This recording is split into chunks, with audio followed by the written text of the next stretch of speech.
The Arizona Territory in the year 1889 did not welcome strangers, and it certainly did not forgive mistakes.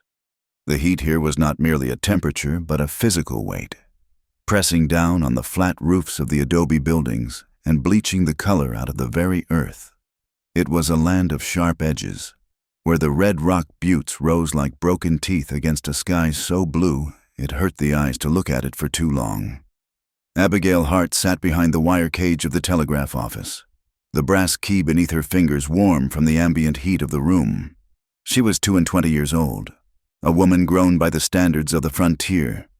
Yet the town of Dust Creek still looked at her as a child to be managed, or worse, a prize to be awarded.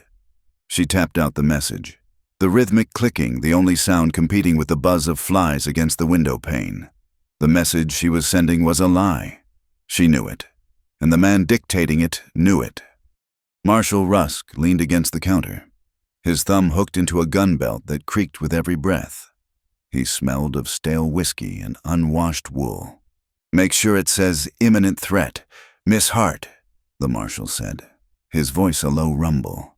"The governor needs to understand that these savages are moving closer to the water rights." Abby did not look up. She kept her eyes on the paper, her handwriting looping and precise. She typed the words out, requesting cavalry support. Navajo raiding party spotted near Willow Creek. Situation critical. She knew Willow Creek. She had ridden her mare out that way 3 days ago. There had been no raiding parties.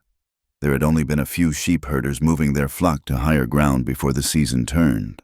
But the truth was a commodity in short supply in Dust Creek, hoarded by the powerful and kept away from the poor. "It is sent, Marshal," Abby said, her voice steady. She had learned long ago that a trembling voice only invited cruelty. "Good girl," Rusk said. He did not leave immediately. His gaze lingered on her, heavy and assessing. "You know, Luke Crowder was asking after you again. A woman your age, living alone with an old aunt. It is not natural. Abby, a storm is coming. A real bad one. You need a man's roof over your head." "I have a roof, Marshal," she replied, finally looking up. Her eyes were the color of the ironwood bark, dark and unyielding. "And Aunt Martha is hardly old. She is 55.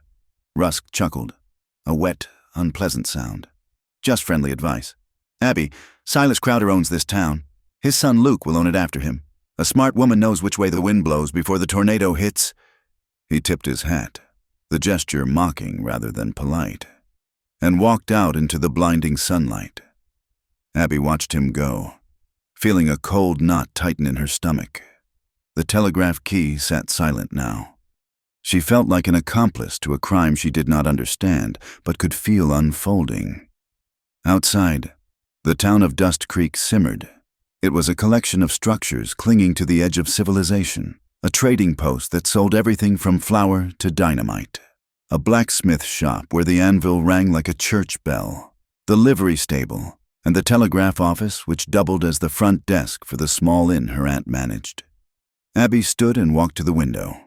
The street was empty save for a few horses switching their tails against the flies, but the tension was there, invisible and suffocating. Silas Crowder had been buying up land for 3 years, pushing the fences further and further out. Now, he wanted the sweet water spring at the edge of the Navajo reservation. To get it, he needed the army to clear the land. To get the army, he needed a war, and Abby had just sent the invitation. She turned away from the window, her hand brushing against the cold glass of the storm lantern that hung by the door. It was her job to clean the soot from the chimney every morning. She liked the lantern. It was simple. It did one thing, and it did it well. It pushed back the dark. 5 miles to the west, where the flat scrubland gave way to the broken spine of the canyon, a man lay pressed into the shadow of a limestone overhang. Yazzie did not move. To move was to be seen, and to be seen was to die. He was a dying warrior, though the white men called him Navajo. He was perhaps 28 years old, though the sun and the wind had etched lines around his eyes that made him look older. He wore trousers of rough canvas and a shirt that had once been white, but was now stained with dust and dark. drying blood. He pressed a hand to his side. The bullet had only grazed him, tearing a furrow through the flesh just above his hip, but he had lost blood, and the miles of riding had reopened the wound. His horse, a sturdy paint with intelligent eyes, stood motionless nearby, reins trailing on the ground. The animal knew the stakes as well as the man. Yazzie closed his eyes for a moment, listening. He did not hear the jingle of a bit or the thud of hooves. Not yet, but they were coming. Silas Crowder's men were not trackers, they were hired guns. Loud and clumsy, but there were many of them, and they had fresh horses. He reached into his saddlebag and pulled out the object that had cost a man his life. It was a ledger, bound in cracked black leather. Wrapped around it was a piece of calico cloth, stained with oil and dirt. Yazzie opened the book. He could not read all the English words, but he understood the numbers. He understood the names. Rusk, Crowder, $10,000, and he understood the dates. The dates of the raids matched the dates of payments made to a group of mercenaries operating out of Mexico. Crowder was paying men to burn his own neighbors' barns and blaming it on the dine. He was manufacturing a massacre to steal water. Yazzie felt a profound, exhausting weariness. He had served as a scout for the army once, believing that if he showed them loyalty, they would treat his people with dignity.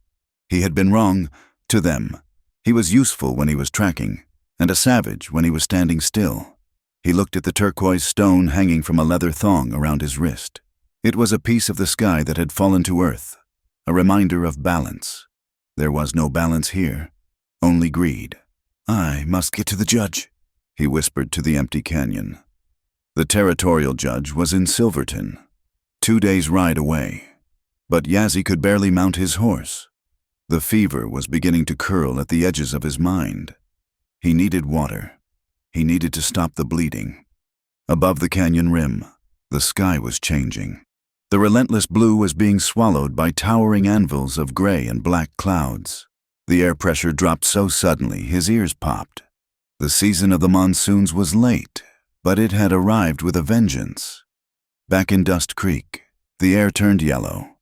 It was a strange, sickly light that cast long, distorted shadows.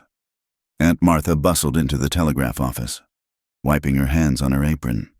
She was a bird-like woman, sharp-nosed and quick, but her eyes held a constant worry for her niece. "Abby, close the shutters," Martha said, her voice tight. "The air smells like sulfur. It is going to be a bad one." "I need to take the delivery to Dr. Sullivan," Abby said, reaching for her bonnet. "The medicine came in on the stagecoach this morning. He said he needed it for the fever breaking out at the mining camp." "You cannot go out in this," Martha protested, grabbing Abby's arm. "Look at that sky. Child, it is going to break open any minute." "It is only 2 miles to the doctor's temporary station," Abby argued gently, removing her aunt's hand. "If I ride Buster, I can be there and back before the worst of it. If I wait, the wash might flood, and the doctor will be cut off for days. People are sick." Aunt Martha? It was true, but it was not the whole truth. Abby needed to leave. She felt the walls of the town closing in on her. After Rusk's visit, she felt dirty, complicit. She needed the wind in her face. She needed to feel like she was making a choice, even if it was just a choice to deliver a bottle of quinine. "You are stubborn," Martha sighed, defeated. "Just like your father. Take the big oilskin coat and the lantern. It will be dark as midnight by the time you turn back." Abby nodded and took the heavy storm lantern from the hook. She checked the oil level. It was full. She grabbed a box of matches and tucked them into her pocket. Outside, the wind had picked up, whipping grit into stinging clouds. Abby went to the stable and saddled Buster, a large, calm quarter horse who had seen more storms than she had. As she tightened the cinch, she heard voices from the other side of the stall wall. "We found the horse tracks near the ridge," a man's voice said. It was Luke Crowder. Abby froze. Luke had a voice like sliding gravel, smooth but dangerous. "He is hurt. Found blood on the rocks." "Does he have the book?" Another voice, rougher. "He has it. My father says he does not leave the canyon alive. If that ledger gets to a federal judge, we all hang. You understand, no prisoners. Bring me the book, and bring me his scalp if you want the bonus." Abby's breath hitched in her throat. She stayed perfectly still, her hand resting on Buster's warm neck. The horse shifted his weight but did not whinny. "What about the storm, Luke?" "The rain will wash away the blood," Luke replied. "It makes it cleaner. Go." He cannot have gone far. The sound of boots retreated, followed by the heavy strike of hooves hitting the hard-packed earth. Abby stood trembling in the semi-darkness of the stable. A ledger. A man was hurt. A murder order. She knew she should stay. She should go back inside, lock the door, and pretend she had heard nothing. That was what a safe, sensible woman would do. That was what the wife of a powerful man would do. Abby tightened the strap of her bonnet. She swung into the saddle. She told herself she was just going to the doctor. She told herself she was just doing her job. But as she kicked Buster into a trot, heading out of town, she knew she was running away from the suffocating safety of Dust Creek as much as she was running toward her duty. The sky broke open when Abby was a mile out of town. It did not start with a drizzle. It started with a deluge. The clouds simply let go of their burden. The rain came down in sheets so thick they looked like gray curtains, obscuring the horizon and turning the world into a tunnel of water and mud.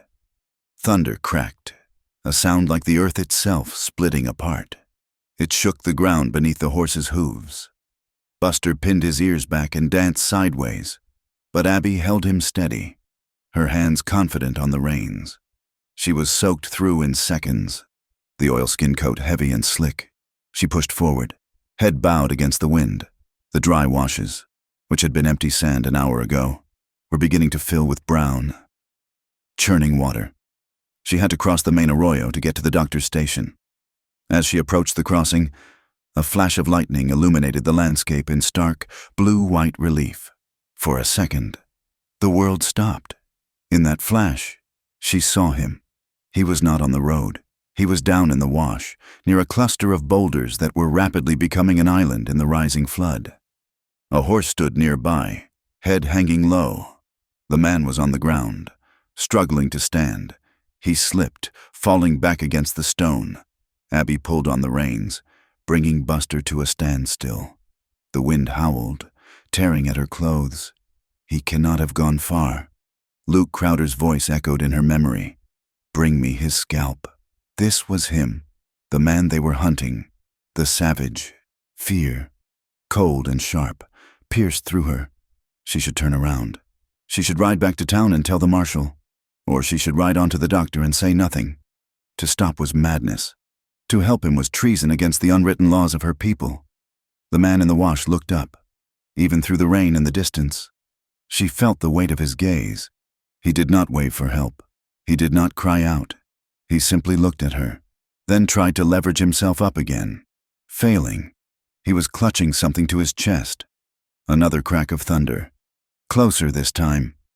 The water in the arroyo was rising fast, a wall of debris and mud churning downstream. If he stayed there, the flash flood would take him. Abby looked back toward the town, invisible now behind the curtain of rain. She thought of Aunt Martha. She thought of Luke Crowder's possessive smile. She thought of the lies she had typed on the telegraph key. I am not a prize, she thought fiercely. I am not a coward. She did not make a conscious decision. Her hands moved before her mind caught up. She guided Buster off the road, sliding down the muddy embankment toward the wash. The horse protested, sliding on his haunches, but trusted her enough to descend. Hey, she shouted, her voice lost in the roar of the wind. She reached the bottom. The water was already swirling around the man's boots. He flinched as she approached, his hand going to the knife at his belt.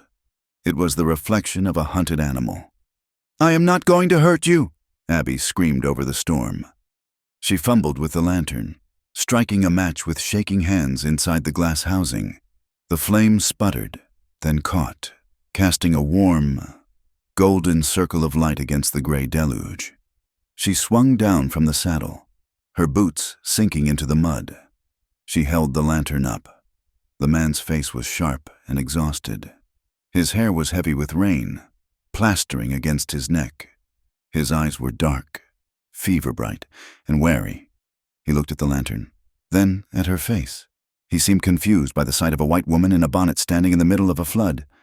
"You have to move," Abby said, stepping closer. She saw the blood soaking his side. "The water is rising. Go away," he rasped. His English was accented but clear. "They are behind me." "I know who is behind you," Abby said, "and I know what the water will do. Can you stand?" Yazzie looked at her. He saw the fear in her eyes. She was terrified of him. Her hands were trembling. Yet she stood there, holding the light, offering a hand. He nodded once. He gritted his teeth and pushed himself up. The pain was blinding white, but he forced it down. Abby moved to his side. She was small, the top of her head barely reaching his chin, but she was surprisingly strong. She wedged her shoulder under his good arm. "My horse," he said, gesturing to the paint. "He will follow," Abby said. "We need to get to high ground. There is an old miner's shack up the ridge. It is dry." She whistled to Buster, and the horse stood firm. She helped Yazzie into the saddle, his weight heavy on the stirrup. He groaned, a low sound of agony. As he swung his leg over, Abby grabbed Buster's bridle. "Hold on," she commanded. She led the horse up the opposite bank, scrambling for purchase in the slick mud. The rain battered them, trying to wash them back down into the churning death of the arroyo. Behind them, the roar of the water intensified as the main head of the flood came crashing down the canyon, swallowing the rocks where Yazzie had been lying only moments before. They crested the ridge. Abby did not stop. She led them through the mesquite and cactus, heading toward the dark outline of a collapsed mine entrance where she knew a small shack still stood. She did not know his name. She did not know what was in the leather bundle he protected with his life. She only knew that she had crossed a line in the sand, and the rain was washing away the path back. As they reached the shelter of the shack, the sound of gunfire popped in the distance faint, like dry twigs snapping. Yazzie slid from the horse, collapsing onto the dirt floor of the shack. Abby brought the lantern inside and shut the rotting door against the wind. The world outside was a chaos of water and violence. Inside, in the circle of yellow light, there was only the heavy breathing of two people who should have been enemies. Abby knelt beside him. Her heart was hammering against her ribs like a trapped bird. She looked at her hands. They were covered in mud and his blood. "You are safe for now," she whispered, though she knew it was a lie. Yazzie opened his eyes. He looked at the lantern, then at the girl. "Why?" he asked. One word. Abby looked at the door, then back at him. "Because I am tired of doing what I am told," she said. She reached for the hem of her petticoat and ripped a long strip of white cotton. The sound of the tearing fabric was loud in the small space. She prepared to dress the wound of the Navajo warrior, while outside, the storm raged on, washing the territory clean of its dust, but not its sins. The miner's shack smelled of dry rot, wet earth, and the metallic tang of fresh blood. Outside, the Arizona storm hammered against the wooden walls like 1,000 fists demanding entry, the wind whistling through the cracks in a high, mournful keening. Inside the circle of yellow light cast by the storm lantern, Abigail Hart knelt in the dirt, her hands trembling as she pressed the strip of white cotton against the side of the stranger. Yazzie Begay lay half-propped against a stack of discarded mining crates. His eyes were closed, his breathing shallow and ragged. The water from his clothes pooled on the earthen floor, turning the dust into dark mud that stained the hem of Abby's dress. "Hold still," she whispered, though he was not moving. It was a command meant more for herself than for him. She had never seen a man's torso bare before, let alone one mapped with such violence. His skin was the color of bronze in the lantern light, smooth and taut over lean muscle, but it was marred by the fresh, ugly furrow of the bullet wound just above his hip. Dark blood pulsed sluggishly, soaking through the makeshift pad she had applied. Abby felt a wave of dizziness. She was a telegraph operator. She dealt in words, in dots and dashes, in the clean, dry transmission of information. She did not deal in flesh and blood. She did not deal with Navajo warriors who looked like fallen statues in the flickering light. "This is treason," a voice in her head whispered. It sounded like Marshal Rusk. "You are aiding a fugitive. You are touching a savage." Abby gritted her teeth and tied the bandage tighter. The man let out a sharp hiss of breath, his eyes snapping open. They were black, those eyes, not the flat black of coal, but the deep, living black of a well bottom. He did not look at the wound. He looked straight at her face, his gaze lucid and terrifyingly intelligent. He did not look like the monsters in the Penny Dreadful novels or the wild animals described by Silas Crowder. He looked like a man who was calculating the exact distance to the door and the likelihood of his own death. "The bleeding has slowed," Abby said, her voice shaking. She sat back on her heels, wiping her bloody hands on her apron. The stark white of the fabric was ruined, but she found she did not care. "You need a doctor, real stitches." "No, doctor," Yazzie said. His voice was rough, like two stones grinding together. "No town. You will die of infection if you stay here," Abby countered, surprised by her own boldness. "The fever is already on you." "The bullet went through," he said, shifting slightly and wincing. "It is clean enough. The rain washed it." He tried to sit up straighter, his hand instinctively going to the leather-wrapped bundle he had refused to let go of, even while unconscious. It sat beside him now, heavy and ominous. "What is in there?" Abby asked. Yazzie looked at the bundle, then back at her. "A death warrant." Before she could ask what he meant, the sound of the storm changed. The rhythmic drumming of the rain was broken by a different sound, heavy, deliberate, and mechanical. Hoofbeats. Not the frantic galloping of a wild horse, but the slow, searching plod of mounts being ridden hard in bad weather. Abby froze. The lantern hissed softly. "They are here," Yazzie said.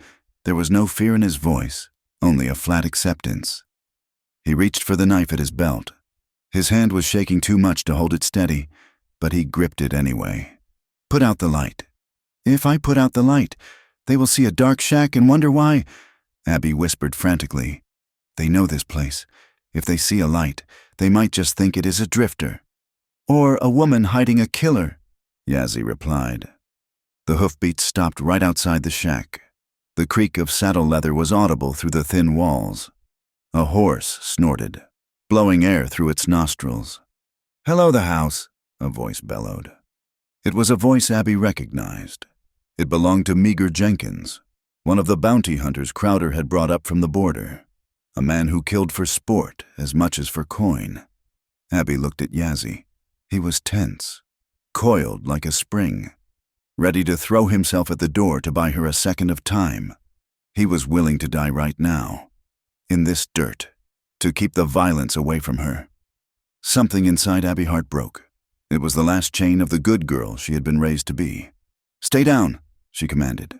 She pointed to the dark corner behind the crates, where the shadows were deepest. "Do not move. Do not breathe."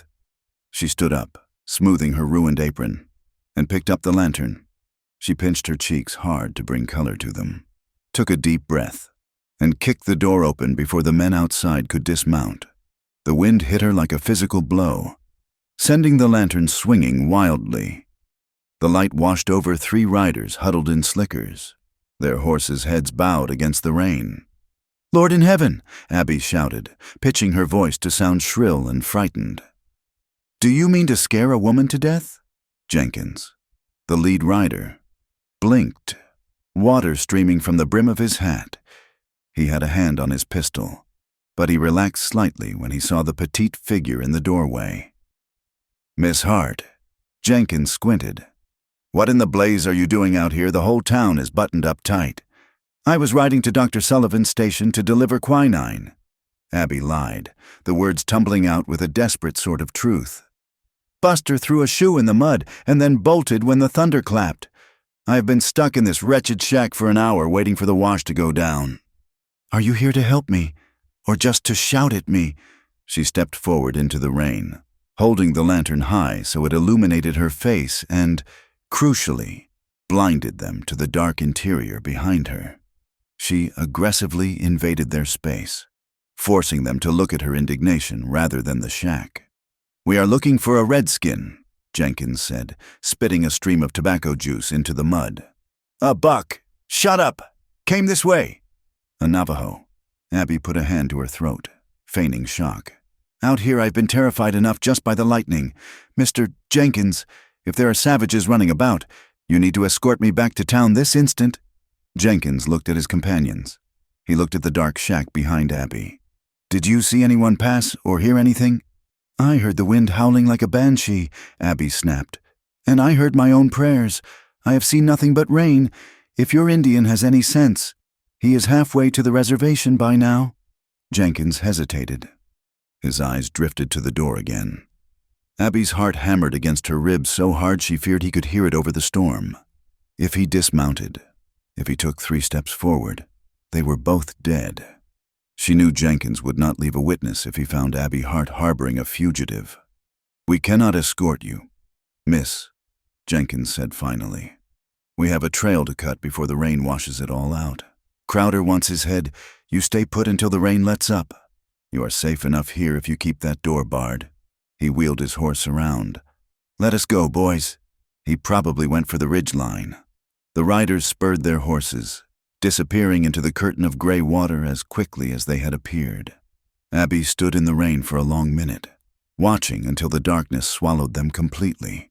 Only then did she step back inside and bar the door with a heavy wooden plank. She leaned against the wood, her legs giving way. She slid down until she hit the floor, gasping for air. She felt like she had just run 10 miles. "You lie very well for a white woman," a voice said from the shadows. Yazzie had pulled himself up. He was watching her with a new expression. The suspicion was still there, but the hostility had receded, replaced by a grudging respect. "I learned from the best," Abby said, her voice bitter. "I live in Dust Creek." She crawled back to him, picking up the lantern. "Let me check the bandage. You might have torn it when you moved." She reached for his side. As she did, the sleeve of her dress brushed against his wrist. She paused, wrapped around his left wrist. Sitting next to the turquoise bracelet was a braided leather cord. It was crude, clumsy work, 3 strips of rawhide braided unevenly, with a small, cheap brass button tied into the knot. Abby's breath caught in her throat. She knew that braid. She knew that button. "That is Toby's," she whispered. Toby Miller was the mail carrier who had disappeared a week ago. He was 16 years old, a boy with a lopsided grin who practiced his knot tying while waiting for the mail coach. He had shown Abby that exact bracelet, proud of the sailor's knot he had invented. The official story the story Crowder and Marshall Rusk told was that a Navajo raiding party had ambushed Toby, killed him, and stolen the mail pouch to find money. Abby looked at the bracelet, then up at Yazzie's face. "You killed him," she said, pulling her hand back as if burned. "You killed Toby and you took that as a trophy." Yazzie looked at the bracelet. He touched the brass button with his thumb, a gesture that was surprisingly gentle. "The boy," Yazzie said quietly. "He did not die well, but he did not die by my hand." "Then why do you have it?" Abby demanded, her fear returning. "He gave it to me," Yazzie said. He looked her in the eye, and the weight of his gaze pinned her to the spot. "He was shot in the back by a man with a Sharps rifle, from a distance. I found him crawling in the dust. I tried to stop the blood." Yazzie paused, the memory clearly bitter. "He knew he was dying. He made me take the bag. He said, 'Do not let them take it back.'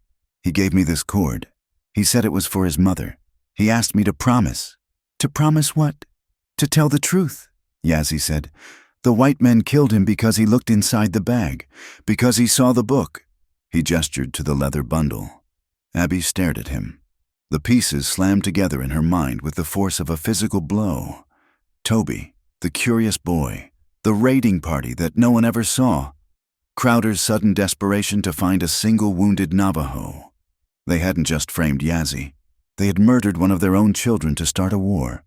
And now they were hunting down the only witness. He asked you to give it to his mother," Abby asked, tears pricking her eyes. "I cannot go to her," Yazzie said. She would see a monster. She would scream. So I wear it. To carry him until justice is done. Abby looked at the fierce, wounded man in front of her. She saw the exhaustion etched into his features. He was carrying the weight of a murdered boy, a framed nation, and his own death sentence. And he had stopped to let her bandage him. The trust that formed in that moment was not born of words. It was born of a shared burden.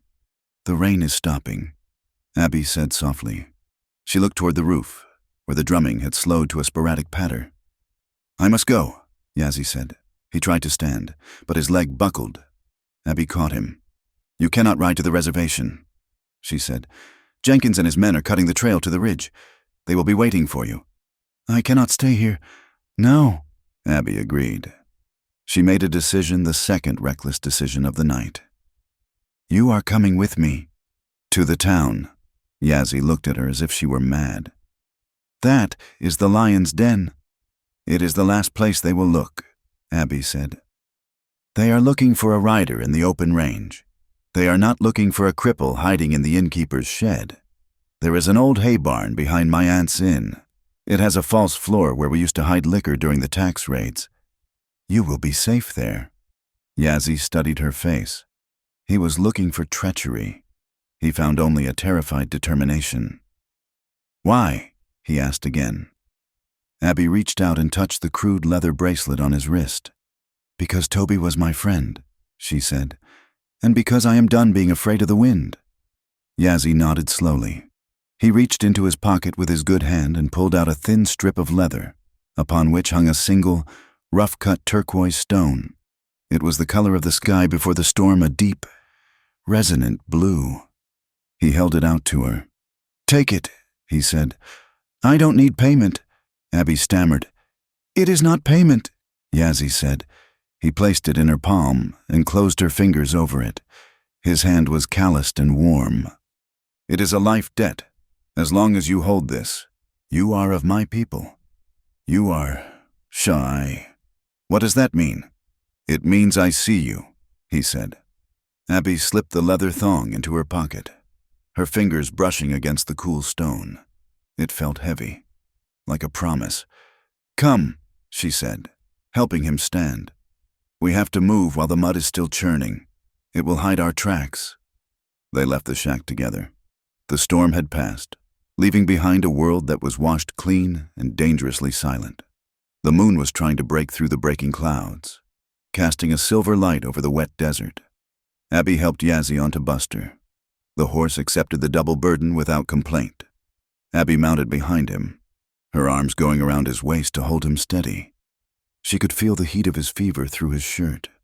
They rode not away from the danger, but straight into the heart of it, toward the flickering lights of Dust Creek, where the telegraph wires hummed with lies, and where the only safety lay in the very center of the enemy's camp. As they rode, Abby realized she was no longer the girl who had left that morning to deliver medicine. That girl had been washed away in the arroyo. The woman riding back was something new. She was a conspirator. She was a keeper of secrets. And for the first time in her 22 years, she felt entirely, terrifyingly awake. The false floor of the hay barn smelled of sweet, dry alfalfa and years of accumulated dust. It was a narrow space, originally dug to hide barrels of whiskey from the tax collectors back in the 70s, but now it housed a far more dangerous contraband.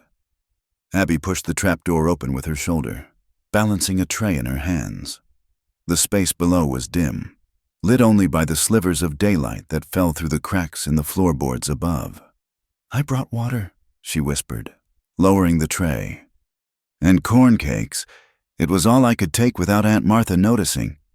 Yazzie sat in the corner, his back pressed against the earth wall. He had not slept. His eyes were open, tracking the dust motes dancing in the shaft of light. He looked better than he had the night before. The fever had broken, leaving his skin cool but pale beneath the bronze. He moved with a stiff, careful grace as he reached for the tin cup. The bleeding? Abby asked, dropping down into the hollow beside him. It has stopped, Yazzie said. He drank the water in one long, disciplined swallow. Your medicine is good. It burns, but it works. It is horse liniment mixed with honey, Abby admitted, feeling a flush rise to her cheeks. Dr. Sullivan swears by it for lacerations, though he usually prescribes it for mares, not men. Yazzie looked at her, and the corner of his mouth twitched a ghost of a smile. I have been called worse than a horse. He took a bite of the corn cake, eating slowly. Abby watched him, her hands clasped in her lap. In the daylight, even the dim light of the cellar, the reality of what she had done was settling in.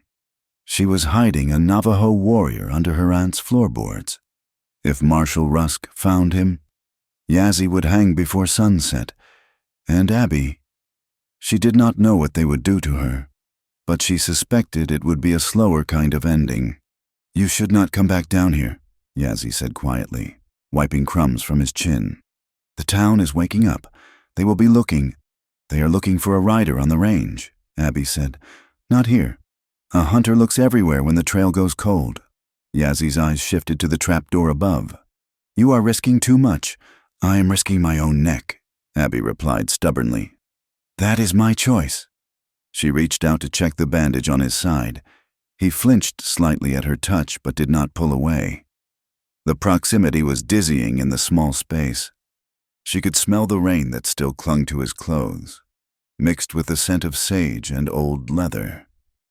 It was a wild smell, distinct from the bay rum and tobacco scent of the men in Dust Creek. I have to go to work, she said, pulling her hand back. If the telegraph office stays closed, people will talk. Stay quiet. I will come back when the moon rises. Yazzie nodded. As she climbed out, she looked back. He was already blending into the shadows, a part of the earth itself. The telegraph office was stiflingly hot by noon. The storm had passed, leaving the air humid and heavy. The mud in the street was already baking into a hard, cracked crust. Abby sat at her desk, her fingers resting on the silent key. Every time the door opened, her heart hammered against her ribs. Abigail. It was Aunt Martha. She bustled in, carrying a basket of fresh linens, but her face was grave. She set the basket down and closed the door, flipping the sign to closed despite the midday hour. Aunt Martha, Abby stood up. What is it? Luke Crowder was here this morning, Martha said. She did not look at Abby. She busied herself with straightening a stack of papers that did not need straightening. He spoke to me while you were in the barn. Abby felt a cold knot form in her stomach. What did he want? He wants to announce the engagement, Martha said, her voice trembling slightly. On Sunday, after the service, there is no engagement, Abby said, her voice rising. I never said yes. I never even gave him leave to court me. Martha turned, her eyes red-rimmed. Oh, Abby, do you think it matters what you said Silas Crowder came to the inn yesterday? He mentioned the mortgage on this building. He mentioned how difficult it is for two women to run a business without protection. He suggested that if we were family, those debts might disappear. Abby gripped the edge of the desk. It was not a proposal. It was a purchase order. They were buying her to secure the town, just as they were trying to kill Yazzie to secure the water. It is a golden cage, Abby, Martha whispered, reaching out to touch her niece's arm. I know it, but the alternative is the street. Or worse, Luke. He looks at you like you are a horse he wants to break. But we have no power here. The law is in their pocket. Not all the law, Abby said, thinking of the ledger in the barn. There are judges. In the capital. That is 1,000 miles away, Martha sighed. We are here. You have to think about this. Child, please. Martha left the room, the bell above the door jingling cheerfully, a stark contrast to the sentence she had just delivered. Abby sank back into her chair. She felt the walls closing in. The ticking of the clock on the wall sounded like a countdown. Sunday. 3 days. The door opened again. This time, the bell did not sound cheerful. It sounded like an alarm. Marshal Rusk filled the doorway. He had to duck slightly to enter. He took off his hat, tapping the water from the brim against his leg, though the rain had stopped hours ago. Miss Hart, Rusk said. His eyes swept the room, lingering on the back door that led to the inn and the barn beyond. "Marshal," Abby said. She forced her hands to remain steady on the desk. "How can I help you?" "We lost the trail," Rusk said, walking closer. He placed his heavy hands on the counter. "The rain washed the tracks clean right at the arroyo. Just vanished." "That is a shame," Abby said flatly. "Is it?" Rusk leaned in. He smelled of wet wool and suspicion. "Strange thing, though. Jenkins said he saw you at the old miner's shack, said you were stuck there." "I was," Abby said. "I told him so." "Jenkins said you were mighty defensive, and he said he saw 2 sets of hoof prints leading away from that shack this morning. One set was deep, carrying double weight. Maybe—" Abby's blood ran cold. "I had the saddlebags full of medicine, Marshal, and the feed sack. Buster is a heavy horse." Rusk stared at her. His eyes were pale blue, devoid of warmth.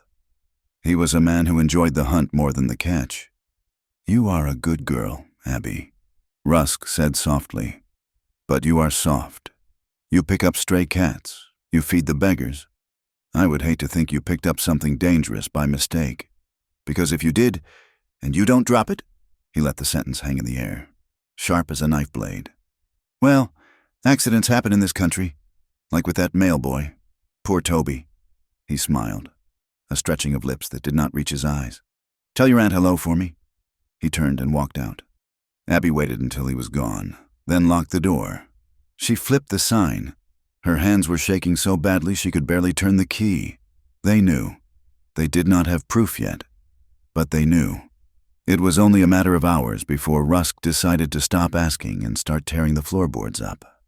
She waited until twilight, the longest hours of her life, when the shadows finally stretched long across the street. She slipped out the back door.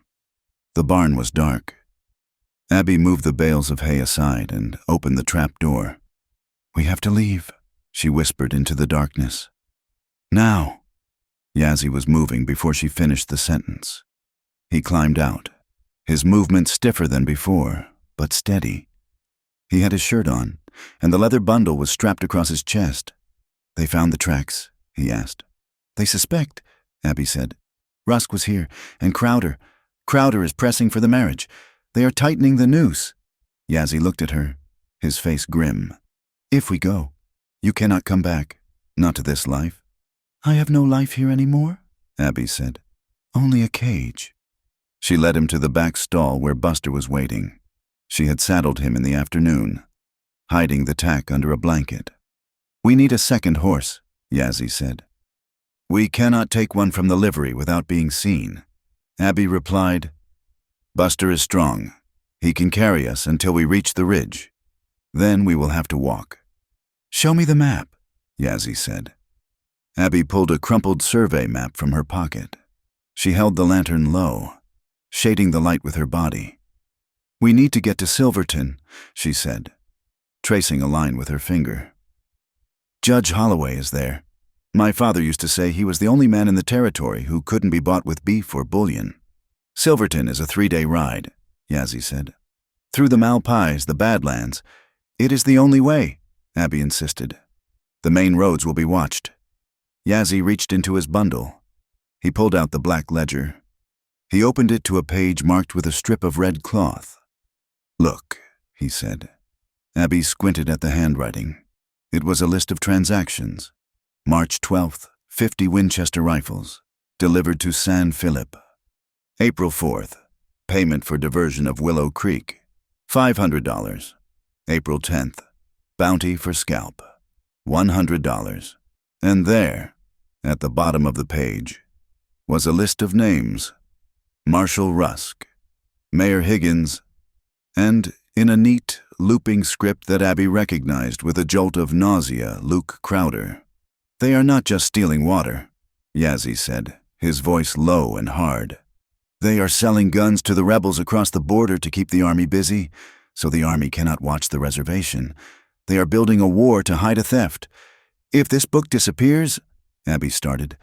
"If it disappears, the truth dies," Yazzie finished. "And my people will be slaughtered to make room for Crowder's cattle." He closed the book and wrapped it tight. "We go." They slipped out of the barn into the cool, blue darkness. The town was quiet, but it was the quiet of a predator waiting to pounce. They walked the horse to the edge of the lot, keeping to the shadows of the cottonwood trees. Once they hit the open scrub, Yazzie mounted. He pulled Abby up behind him. It was an intimacy forced by necessity, but as her arms went around his waist, Abby felt a strange sense of rightness. His back was warm and solid. "Hold tight," he murmured. They rode west, away from the road, heading straight for the jagged silhouette of the Dragoon Mountains. The Badlands were a nightmare of twisted rock and volcanic ash. By midnight, the air had turned biting cold. The desert did not hold its heat. It surrendered it to the stars the moment the sun vanished. They had been riding for 4 hours. Buster was laboring, his breath coming in heavy huffs. Yazzie pulled the horse to a stop near a cluster of boulders that offered a break from the wind. "We rest the horse," Yazzie said, "and we walk for a while, to save his legs." He slid down, wincing as his feet hit the ground. Abby followed. Her teeth were chattering. She had left in such a hurry she had forgotten her heavy coat, wearing only a wool shawl over her dress. They sat in the lee of the rock. The silence of the desert was immense, broken only by the cry of a coyote somewhere in the distance. Abby rubbed her arms, shivering violently. The cold seemed to seep into her very bones. Yazzie watched her for a moment. He unclasped the heavy wool serape. He wore a rough, woven blanket with a slit for the head. He pulled it off. "Here," he said, holding it out. "You are wounded," Abby protested, her teeth clicking together. "You need warmth." "I am used to the cold," Yazzie said. "You are not. Take it." He did not wait for her to accept. He stepped forward and draped the heavy wool over her shoulders. It was warm from his body. He pulled the edges together, his hands lingering for a fraction of a second near her neck. It was not a lover's touch. It was the touch of a sentinel protecting his charge. But in the vast emptiness of the night, it felt more intimate than any kiss Abby had ever imagined. "Why do you trust me?" Abby asked, pulling the serape tighter. "My people have done nothing but take from yours." Yazzie sat down across from her, resting his back against the stone. "You are not your people, Abby Hart. You are you. You stopped in the rain. That is all that matters." "I am afraid," she admitted. The confession tumbled out into the dark. "I am afraid we won't make it. Fear keeps you sharp," Yazzie said. "A warrior without fear is a dead warrior." "I am not a warrior." "You are here," he said simply. "That is the same thing." They rested for an hour. When they prepared to move again, Yazzie stopped. He held up a hand. "Listen." At first, Abby heard nothing. Then, carried on the wind, came a faint, rhythmic thrumming. "The train?" she asked. "No," Yazzie said. "The wire." He pointed to the north. A line of telegraph poles cut across the desert floor, a shortcut line that connected the mining camps to the main junction. "We need to know if the pass is open," Abby said. "There is a relay station 3 miles up that line. Old Man Miller runs it, Toby's father. If I can get to the key, I can tap the line. I can see if Rusk has alerted Silverton." "Miller?" Yazzie asked. "The father of the boy." "He is a good man," Abby said. "He is blind in one eye and hates Crowder. If we tell him the truth about Toby, he will help us." It was a risk, but they needed information. If the pass to Silverton was blocked by Crowder's men, they would be riding into a trap. They led the horse toward the relay station. It was a small shack built against a rock face, a single light burning in the window. They tied Buster in a ravine 100 yards out. Yazzie checked his pistol. He had 3 bullets left. "Stay behind me," he said. They approached the shack silently. Abby crept to the window and peered inside. What she saw made her blood turn to ice. Old Man Miller was there, but he was not sitting at the key. He was tied to his own chair, a gag of dirty rag in his mouth. Standing over the telegraph key was a man Abby recognized. It was not a deputy. It was one of Crowder's ranch hands, a man named Pike, who was known for his skill with a branding iron. Pike was tapping out a message. He was clumsy, but the rhythm was recognizable to Abby's trained ear. Girl spotted. Headed west. Intercept at Dead Man's Drop. No, Abby breathed. She pulled back, grabbing Yazzy's arm. It is a trap, she whispered, her voice trembling. They have taken the station. They are using the wire to coordinate the hunt. They know we are heading for the pass. Yazzie looked at the shack, his eyes narrowing. Then we cannot go through the pass. There is no other way to Silverton, Abby said desperately. There is, Yazzie said. The goat trail. It climbs the sheer face of the mesa. It is dangerous, but they will not look for us there. Before they could move, the door of the relay station banged open. Did you hear that? Pike's voice boomed out. A second man stepped out onto the porch, holding a lantern. The light swung across the scrub brush. Probably just a coyote, the second man said. Check the horses, Pike ordered. Abby and Yazzie froze, pressed flat against the earth behind a sagebrush. And send the message again, Pike shouted. Crowder says to spread the word. Tell them the girl didn't just run off. Tell them the Navajo kidnapped her. Tell them he forced her. Say she is screaming for help. Abby gasped. The cruelty of it hit her like a physical blow. They were destroying her name to ensure that when the posse found them, they would shoot Yazzie on sight without asking questions. They were turning a rescue into an execution. Yazzie's hand found hers in the dark. He squeezed it hard, a promise of protection. Come, he breathed. Slowly, they began to crab walk backward, inch by agonizing inch. Then, Buster whinnied. The sound echoed off the canyon walls like a gunshot. The horse, tied in the ravine, had smelled the water at the station or sensed the other horses. There, Pike shouted. By the ravine! A gunshot cracked the air, kicking up dirt inches from Abby's face. Run! Yazzie roared. He grabbed Abby and pulled her to her feet. They scrambled toward the ravine, abandoning stealth. Behind them, the shouts of men and the sound of boots on gravel erupted. Get the horses, Pike yelled. They are here, I want that Indian dead. They reached Buster. Yazzie threw Abby into the saddle with a strength born of desperation. He vaulted up behind her, ignoring his wound. Go, he shouted, kicking the horse's flanks. Buster surged forward, scrambling up the loose shale of the ravine wall. Bullets whined past them like angry hornets. One struck the canteen hanging from the saddle horn, shattering it. Water sprayed over Abby's leg. They crested the ridge and galloped into the darkness. But this time, they were not riding into silence. Behind them, the heavy, thundering sound of pursuit began. The hunt was no longer a silent tracking game. It was a race. Hold on, Abby, Yazzie shouted over the wind. Do not let go. Abby buried her face in the rough wool of his shirt, clutching the turquoise stone in her pocket with one hand and his waist with the other. The night air rushed past, cold and terrified, carrying the scent of gunpowder and the promise of violence. They were alone in the dark, and the whole world was coming to kill them. The wind screaming through the Bucks Canyon sounded like a woman weeping, a high, thin wail that tore at the nerves. The storm that had seemed to pass earlier had only been gathering its breath for a second. More violent assault. Yazzie pushed the exhausted horse up the narrow shale trail known as the Goat's Ladder. The path was barely wide enough for a mule, let alone a quarter horse carrying double. To their left, the canyon wall rose sheer and unforgiving. To their right, the darkness dropped away into a jagged abyss where the flash flood was beginning to roar. Lean in, Yazzie shouted over the thunder. Abby pressed her face against his back, her arms locked around his waist. She could feel the horse trembling beneath them.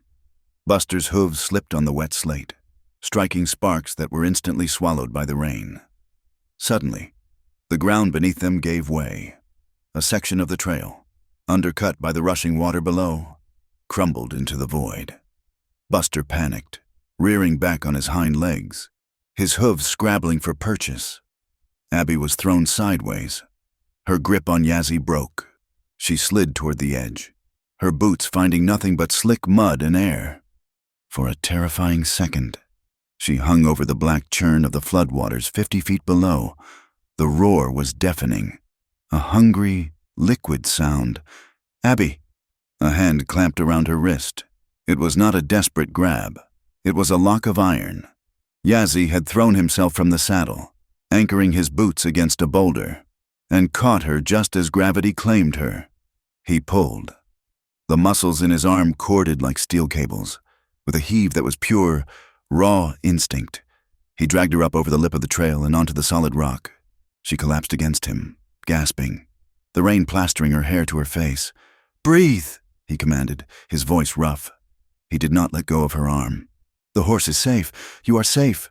Abby looked up. His face was inches from hers, wet and fierce. In that moment, stripped of civilization, covered in mud. He was not a stranger or a fugitive. He was the only solid thing in a dissolving world. "We cannot stay on the trail," Yazzie said, pulling her to her feet. "The water is rising too fast. There is a cave up the slope, a shepherd's shelter." They led the shivering horse up the last 100 yards of the incline, fighting the wind that tried to push them back down. The cave was little more than a deep fissure in the sandstone, but it was dry, and the overhang protected them from the deluge. Yazzie guided Buster to the back of the cave, where the ceiling was high enough for the animal to stand. Then he turned to Abby. She was shaking violently. It was not just fear. The cold of the high desert night, combined with the soaking rain, was rapidly draining her heat. Her lips were blue, her teeth chattering so hard she could not speak. "Sit," Yazzie said. He moved efficiently in the dark. He gathered dried sagebrush and tumbleweeds that had blown into the crevice, piling them into a small mound. He used his body to shield the tinder from the wind and struck a match. The flame sputtered, then caught, feeding on the dry wood. A small, smokeless fire crackled to life, casting dancing orange shadows against the stone walls. Yazzie unrolled the serape he had given her earlier, which was now soaked, and set it near the fire to dry. Then he looked at her. "You need to get warm," he said. He stayed on his side of the fire, maintaining the respectful distance he had kept since they met. "Hypothermia kills faster than a bullet." Abby moved closer to the flames, extending her hands. The heat stung her frozen skin. She looked across the fire at him. He was trembling too, though he tried to hide it. His shirt was torn, the bandage on his side dark with dampness. "You are cold too," she whispered. "I am fine," he lied. Abby really looked at him. He had saved her life twice in 24 hours. He was being hunted like an animal because of a lie. Yet he sat there shivering to give her the space propriety demanded. "Screw propriety," Abby said, the words shocking her as they left her mouth. She stood up and walked around the fire. She sat down beside him. So close their shoulders touched. Yazzie stiffened. He looked at her, his dark eyes wide with warning. "Abby, you do not know what you are doing." "I know exactly what I am doing," she said. Her voice was steady, though her heart was hammering. "I am surviving, and so are you." She reached out and took his hand. It was ice cold. She sandwiched it between hers, rubbing it to bring back the warmth. "We are just two people in a storm. Yazzie," she said softly. "There is no town here, no marshal, no laws telling us who we are allowed to touch." Yazzie stared at their joined hands. The resistance went out of him slowly, like air leaving a lung. He turned his hand over, lacing his fingers through hers. The contact was electric, a shock that had nothing to do with the lightning outside. He looked up at her face, searching for fear or revulsion. He found neither. He found only a fierce, terrifying openness. "Abby," he breathed. He leaned in. It was not a sudden movement. It was a gravitational pull. Abby met him halfway. When their lips touched, it was desperate. It tasted of rain and wood smoke and adrenaline. It was the kiss of two people who had looked into the abyss and decided to grab hold of life with both hands. His hand came up to cup her face, his thumb tracing the line of her jaw, gentle despite the roughness of his skin. Abby pressed closer, seeking his warmth, her hands gripping the front of his damp shirt. For a moment, the cave, the storm, and the bounty hunters ceased to exist. There was only the heat of the fire and the heat of his body. and the realization that she had been sleepwalking for 22 years until this very second. The kiss deepened, shifting from comfort to a hunger that frightened her with its intensity. She felt a sob rise in her throat, not of sadness, but of relief. Then, a sound cut through the intimacy like a knife. Crack. It was the sharp report of a falling branch outside, or perhaps a rock dislodged by a hoof. They broke apart instantly, chests heaving. Yazzy's hand went to the revolver at his hip. Abby scrambled back, pulling her shawl tight around her. The firelight flickered. The moment was broken, but the air between them remained charged, heavy with things unsaid. "Rest," Yazzie said, his voice strained. He moved back to the mouth of the cave, turning his back to her to watch the storm. "I will keep watch." Abby lay down on the hard stone floor, watching his silhouette against the rain. She touched her lips. They felt swollen, alive. She felt a pang of guilt, the voice of Aunt Martha, the judgment of the church. "You are ruined," the voice said. "You have lain with a savage." But as she watched Yazzie's steady, protective form, a new voice answered. It was her own. "I am not ruined," she thought. "I am real." Morning broke with a deceptive brilliance. The storm had scrubbed the sky clean, leaving it a piercing, impossible blue. The sun rose over the mesa, turning the wet rocks to gold and blood red. They rode in silence for the first hour. The terrain had flattened out into a high plateau of sagebrush and juniper. "We need a fresh horse," Yazzie said finally. "Buster is favoring his left foreleg. He cannot run anymore." "Where can we get one?" Abby asked. She felt shy now, in the daylight, but she forced herself to meet his eyes. "There is a man," Yazzie said. "Miguel. He lives in a canyon near the Twin Buttes. He was a vaquero before the fences came. He owes no loyalty to Crowder." They reached Miguel's homestead by mid-morning. It was a humble place, an adobe hut and a corral tucked into a fold of the land where a spring still trickled. Miguel was an old man with a face like tanned leather and hands that looked like gnarled roots. He came out of his hut with a rifle, but lowered it when he saw Yazzie. "Hermano," Miguel said, nodding. He did not smile, but his eyes were kind. He looked at Abby, then back to Yazzie. "You have brought trouble to my door. Yazzie, the wind carries names. Yours is on every tongue. We need horses." "Miguel," Yazzie said, dismounting, "and we need to know the road ahead." Miguel spat into the dust. "The road ahead is closed. Crowder has men at the bridge, and at the ford. He has hired the Skinners." Abby shuddered. Skinners were bounty hunters who took scalps for proof of payment. "We have money," Abby said, reaching for the small pouch she kept pinned inside her dress. "I have $20. Miguel looked at her gently. "Keep your money, Nina. You will need it for the funeral or the wedding, whichever comes first." He walked to the corral and roped 2 sturdy mustangs. "Take these. Leave the big horse here. I will tend to his leg. He is a good beast." While Yazzie transferred the saddlebags, Abby sat on a log, drinking water from a gourd Miguel had offered. Yazzie pulled the black ledger from his pack to move it to the new saddlebags. The leather cover fell open. The morning wind flipped the pages. Abby saw a name she recognized. "Wait," she said. She went to the book. Her finger traced a line on the page dated 2 weeks prior. "Payment $50. To Thomas Miller." "For silence." "Toby," Abby whispered. "But it says payment." "Look at the next line," Yazzie said. "Refunded $50. Reason subject non-compliant. Status eliminated." Abby felt sick. He tried to bribe Toby. Toby refused, so he had him killed. And then he paid $100 to the man who shot him. Yazzie pointed to the entry below. "Crowder keeps accounts for everything, even souls." "This book hangs him," Abby said, her voice trembling with rage. "It hangs them all." "If we can get it to Silverton," Yazzie reminded her. Miguel walked over, handing Yazzie the reins of a dun mare. "There is one way, the old shepherd's trail through the Narrows. It comes out 5 miles from Silverton. But you must hurry. I heard that Marshal Rusk is meeting someone at the Painted Rock at noon. A tracker." Painted Rock is on the way to the Narrows, Yazzie said, his face tightening. Then they know, Miguel said. Someone has sold you. Abby looked at Miguel. Who? Money speaks loud.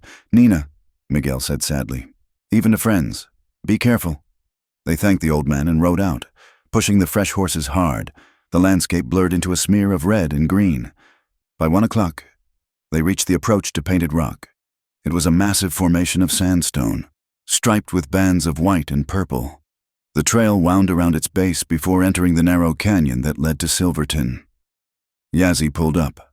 He signaled Abby to be silent. What is it? She whispered. No birds, he said. The scrub brush around the rock was silent. No quail calls. No hawks circling.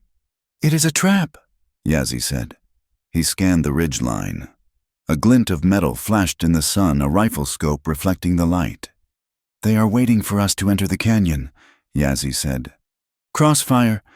Abby looked back the way they had come. The desert stretched out, vast and empty. We can go back, she said. The thought came unbidden. We can ride back to Dust Creek. I can tell them you kidnapped me. I can say I escaped. You can disappear into the reservation. You can live. Yazzie looked at her. His face was unreadable. And you will marry Luke Crowder. You will live in his house, sleep in his bed, knowing he killed your friend. Abby closed her eyes. She imagined a safe life, the big house, the respect of the town. And then she imagined the silence, the lifetime of silence, suffocating her slowly until she was just a ghost in a corset. She opened her eyes. She looked at the turquoise stone on the leather thong around the horse's neck, where she had tied it for safekeeping. No, she said. I would rather hang. Yazzie nodded. A fierce pride burned in his eyes. Then we do not go into the canyon, he said. We go over the rock. Over it. Abby looked at the sheer face of the sandstone. There is a scramble. It is steep. We will be exposed for 2 minutes, but if we make the top, we have the high ground. We can pin them down and slip away. 2 minutes, Abby said. A lifetime. Ready? Ready? They spurred the horses. Instead of riding into the canyon mouth, they veered sharply right, driving the horses up the steep scree slope at the base of the rock. A shout went up from the canyon. There they are climbing! The first shot rang out, kicking up dust near the hooves of Abby's mare. Ride! Yazzie screamed. They scrambled up the slope. The horses lunged, their hooves slipping on the loose rock. Bullets whined past them, smashing into the sandstone with dull thuds. Abby lay flat on the mare's neck, screaming at the horse to go. She felt the wind of a bullet pass inches from her ear. They crested the rise. Yazzie leaped from his horse, dragging his rifle from the scabbard. He dropped to one knee and returned fire, the boom of his Winchester echoing off the canyon walls. Get to the cover, he yelled at Abby. She threw herself behind a large boulder. Yazzie joined her a second later, reloading with practiced hands. Below them, 3 men were scrambling for cover. One of them was shouting orders. It was Luke Crowder. Do not shoot the girl, Luke roared, his voice carrying up the canyon wall. I want her alive. I want her brought back so the whole town can see what she is. But kill the Indian, gut him like a fish. Abby looked at Yazzie. He was calm, sighting down the barrel of his rifle. He wants to shame you, Yazzie said quietly. He wants to break you. He can try, Abby said, pulling her own small revolver from her pocket, a pitiful weapon against rifles. But it was all she had. Yazzie looked at her, and for a second, a smile touched his lips. Save your bullets. Abby Hart, he said. The real fight is just beginning. He fired again, forcing the men below to keep their heads down. We have to move, he said. They will flank us. They abandoned the horses and began to run across the top of the mesa, moving toward the distant outline of the Silverton Pass. Behind them, the hunters were regrouping. Abby ran, her lungs burning, her boots tearing on the sharp rocks. She was an outlaw now. There was no going back. The telegraph operator was dead. The woman who ran beside the warrior was alive. And she was dangerous. The sky overhead turned a deep, bruised purple as evening approached, promising another cold night. But Abby did not feel the cold. She felt the fire of the decision she had made. She had chosen freedom, and as Yazzie had said, freedom had a price. She was just starting to pay for it. Dust Creek was not sleeping this Sunday. It was the day of the livestock auction, and the town was swollen with humanity.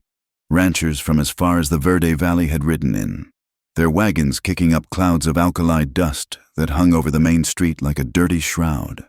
The air smelled of unwashed bodies, roasting meat, and the manure of 100 penned cattle. It was the perfect stage for a tragedy, or an execution. Abigail Hart did not walk into town. She was dragged. Marshall Rusk rode his bay gelding down the center of the street, a rope tied to his saddle horn. The other end was looped around Abby's wrists. She stumbled behind the horse, her boots scuffing the dirt. Her dress, once a respectable calico, now torn at the hem and stained with the red clay of the mesa. Her bonnet was gone. Her hair, usually pinned up in the severe style of a spinster, fell in wild, tangled waves around her shoulders. The auctioneer's chant died in his throat. The crowd, a sea of Stetsons and bonnets, parted like water. Silence rippled outward from the trading post until the only sound was the heavy thud of Rusk's horse and Abby's labored breathing. Rusk stopped in front of the trading post porch. He yanked on the rope, forcing Abby to her knees in the dust. "Here she is," Rusk bellowed, his voice booming off the wooden facades. The lost sheep of Dust Creek, Silas Crowder, stood on the porch, looking down like a king from a balcony. He wore a suit of fine gray wool, despite the heat, and a gold watch chain glinted across his vest. His son, Luke, stood beside him, a thumb hooked into his gun belt, his eyes dark with a mix of lust and fury. "Stand her up," Silas commanded. Rusk dismounted and hauled Abby to her feet. She swayed but locked her knees, refusing to fall again. She looked out at the crowd. She saw faces she had known her whole life. Misses. Gable from the bakery turned away. The smith, Thomas, looked down at his boots. Fear was a contagion, and Silas Crowder was the carrier. "Citizens," Silas began, his voice smooth as oil, "we have feared the worst for our dear Abigail. We feared the savages had taken her, but the marshal found her, and she was not a captive. She was a willing accomplice." A gasp went through the crowd. "She was found aiding the murderer of Toby Miller," Silas continued, pointing a manicured finger at her. "She was found conspiring with the Navajo savage Yazzie Begay. She has turned against her own blood. She has turned against the law." "That is a lie," Abby shouted.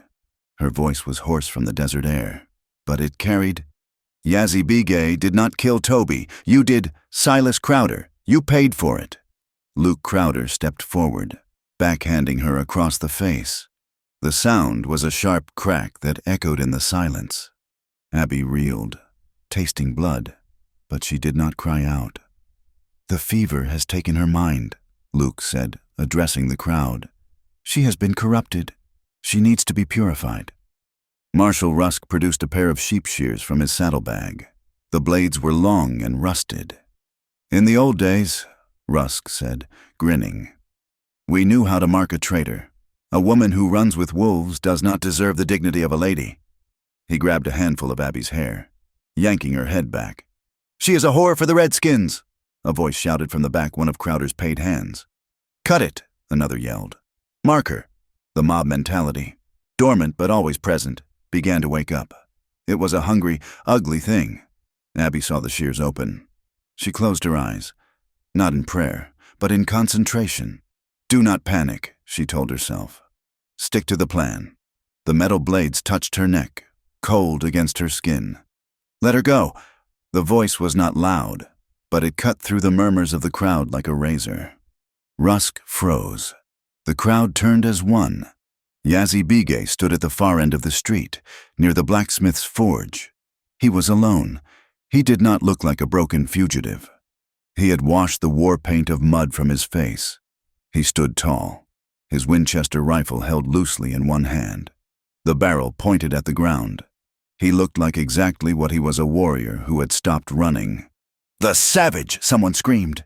Shoot him! Hold! Silas Crowder roared, raising a hand. He wanted this to be a spectacle.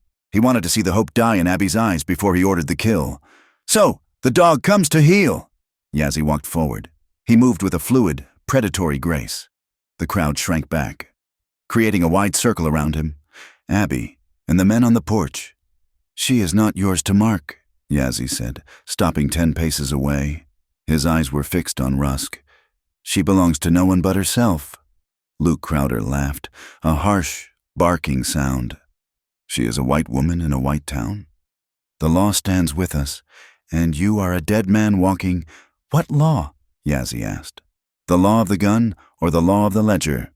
At the word ledger, Silas Crowder's eyes flickered. Kill him, Silas hissed to Rusk. Now. Rusk dropped the shears and went for his gun. But Abby was faster. It was the moment they had planned for in the desperate hours before dawn. Hiding in the arroyo outside of town. The capture had been real enough. Rusk had indeed caught her, but she had made sure she was caught while Yazzie circled back. And she had made sure she had the package. As Rusk moved, Abby reached into the torn bodice of her dress and pulled out the black leather book. She did not aim for Yazzie. She turned and threw it with all her strength toward the front row of the crowd, directly at the feet of Reverend Blackwell, a man known for his fire and brimstone sermons and his reading glasses. Read it, Reverend, Abby screamed. Read page 42. Reverend Blackwell, a stern man in a black frock coat, instinctively bent down and picked up the book. Do not touch that, Silas screamed, his composure cracking. It is stolen property. It is the truth, Abby yelled. Read it.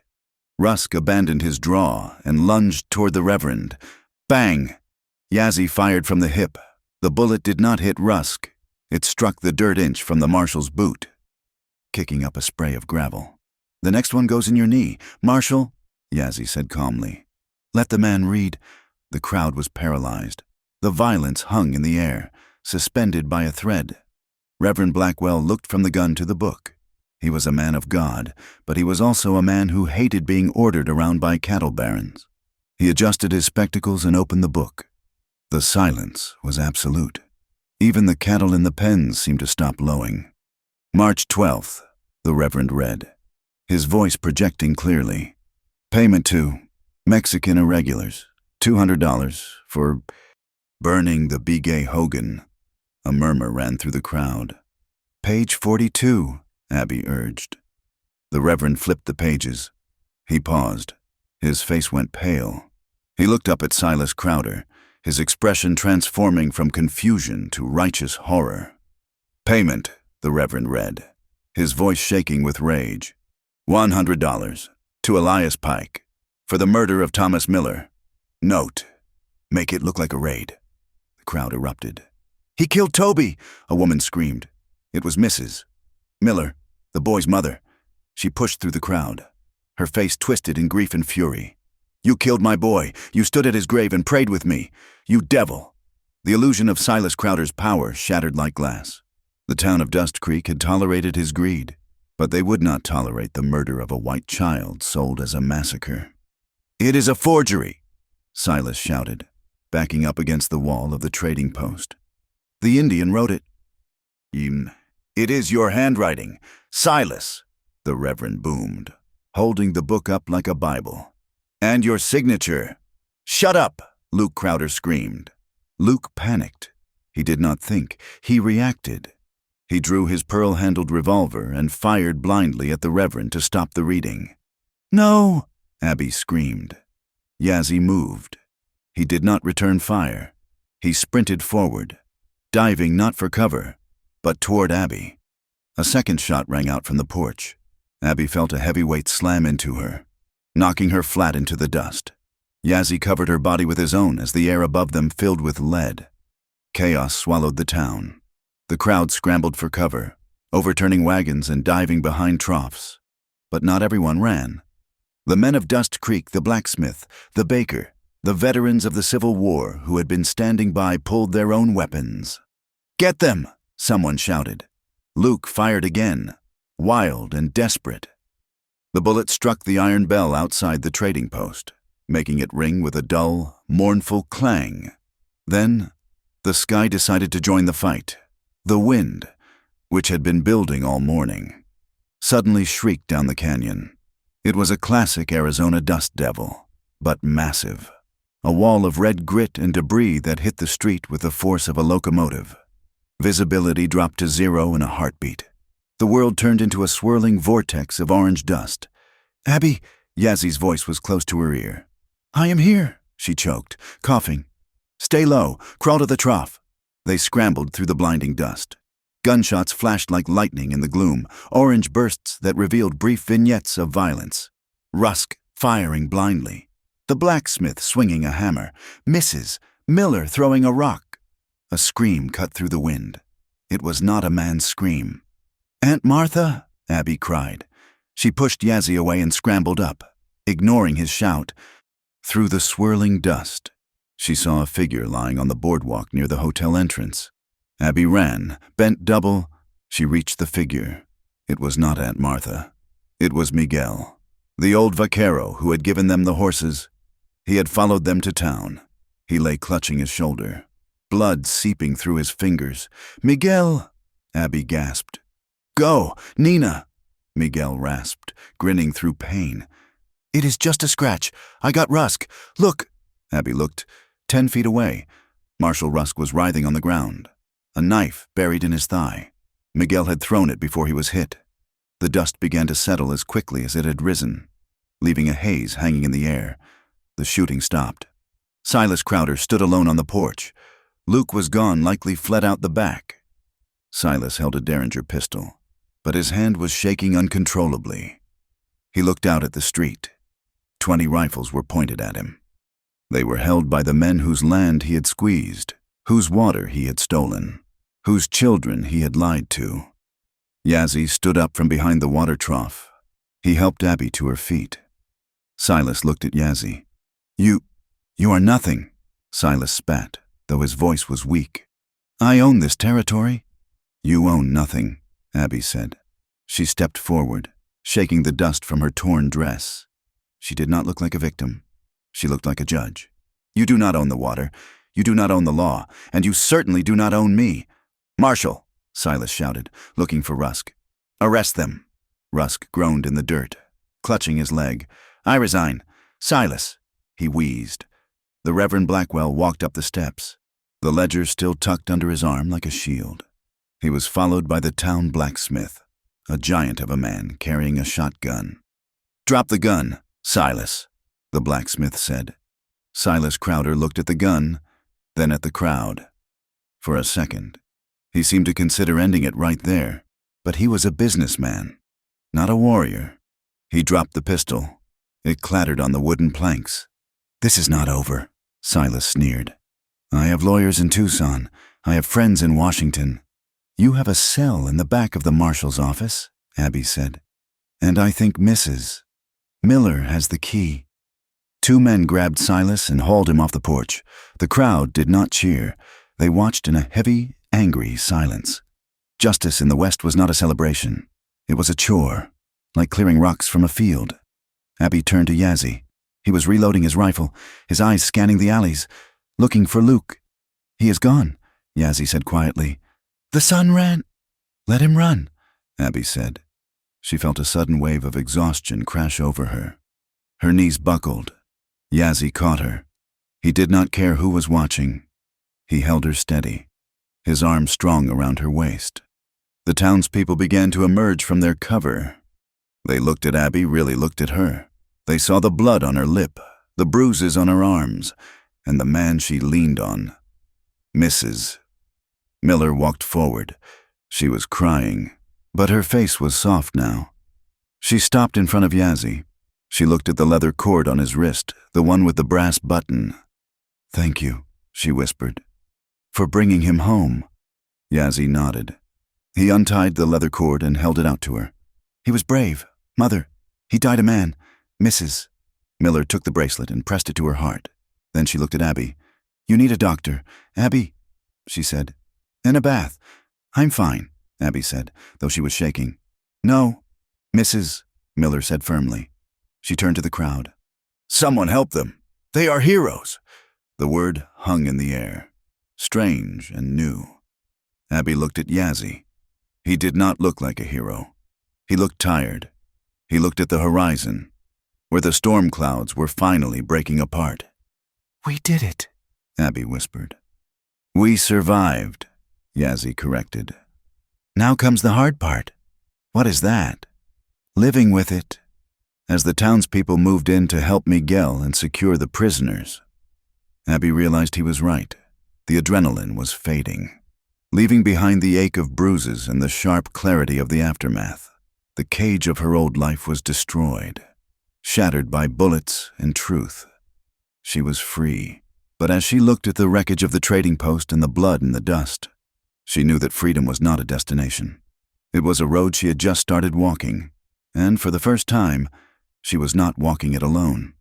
Somewhere in the distance, a coyote howled, answering the wind. The sound was lonely, wild, and beautiful, just like the love that had bloomed in the storm. The dust from the riot had settled, but the air in Dust Creek remained thick with an uneasy silence. It was the silence of a fever that had broken, leaving the patient weak and trembling in the sweat of their own survival. 3 days had passed since the shooting at the trading post. The arrival of the territorial marshal and his deputies from Tucson had changed the texture of the town. They were serious men in dusty linen dusters, carrying the weight of the federal government in their saddlebags. They did not care about local gossip or cattle politics. They cared about the black leather ledger that sat on the desk in the marshal's office like an unexploded bomb. Abigail Hart walked down the boardwalk toward the general store. She kept her head high, her spine stiff. But she could feel the eyes of the town on her. They were not the eyes of friends anymore. Mrs. Gable, who had sold Abby yeast and flour every Tuesday for 5 years, suddenly found the display of canned peaches in her window fascinating as Abby passed.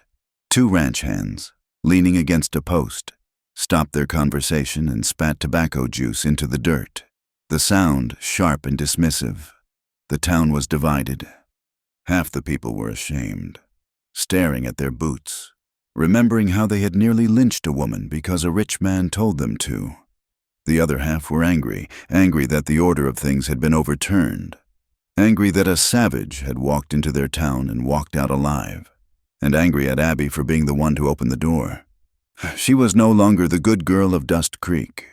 She was a disruption. She was a mirror in which they saw their own cowardice, and they hated her for it. Abby pushed open the door of the telegraph office. It was empty. The key was silent. Aunt Martha was there, packing a trunk. Her movements were jerky and angry. She did not look up when Abby entered. "The territorial marshal says Silas will be moved to the territorial prison in Yuma by tomorrow," Abby said quietly. "Dr. Sullivan says his leg will heal, but he will limp for the rest of his life." "And what of us?" "Abigail?" Aunt Martha snapped, finally turning around. Her eyes were red-rimmed. "Silas Crowder may limp, but we are crippled. Do you know that the bank manager called today? He says he is calling in the loan on the inn. Immediately." "He cannot do that," Abby said. "The terms are clear." "The terms depend on goodwill," Martha said bitterly. "And we have none left? You destroyed it." "I told the truth. Aunt Martha—" "You chose a stranger over your own people," Martha cried, dropping a stack of linens. "You chose a Navajo over the man who built this town. And now look at us. No one will stay at the inn. No one will send a telegram. We are pariahs." Abby looked at the woman who had raised her. She saw the fear etched into Martha's face, the terrified pragmatism of a woman who had spent her life trying to be respectable in a hard land. "I did not choose a stranger," Abby said, her voice steady. "I chose not to be a murderer's accessory. If that costs us the inn, then the inn was built on rotten wood." Martha stared at her niece. She looked as if she were seeing Abby for the first time, not the child she had scolded, but a woman she did not recognize. "You have changed," Martha whispered. "You are hard now." "I am awake," Abby corrected. She turned and walked out the back door. She could not breathe in that room. It smelled of lavender and denial. Yazzie was waiting by the corral. He was mending a bridle, his hands working the leather with slow, deliberate movements. He had not left. The territorial marshal had taken his statement, had read the ledger, and had told him he was free to go, but Yazzie had stayed. He watched Abby approach. He saw the stiffness in her shoulders, the way she held her jaw. "The aunt is unhappy," he said. It was not a question. "She is afraid," Abby said. She leaned against the fence rail, watching the horses. "She thinks I have ruined her life." "You saved her soul," Yazzie said. "But people rarely thank the doctor who cuts out the rot. It hurts too much." "Why are you still here, Yazzie?" Abby asked. "You are free. Crowder is in chains. The water rights will be returned. Your people are safe." "Not all of them," Yazzie said. He looked toward the jailhouse. "And not you. I can take care of myself." "I know," Yazzie said. "That is why I stay, to watch you do it." Later that afternoon, the transport wagon was prepared. Silas Crowder was brought out in irons. He looked smaller without his fine suit, stripped of his dignity. The town gathered to watch, a sullen, silent mob. As Crowder was hoisted into the wagon, he locked eyes with Yazzie, who stood on the porch of the inn. Crowder's eyes were filled with a venomous hate. "This is not over, boy," Crowder rasped. "You think a piece of paper makes us equal. I will buy the guard. I will buy the judge. I will be back." Yazzie did not blink. He did not touch his gun. He simply watched. "If you come back," Yazzie said, his voice carrying over the crowd, "the paper will not matter. Next time, the mountain decides." It was a chilling statement because it was spoken without anger. It was a statement of fact.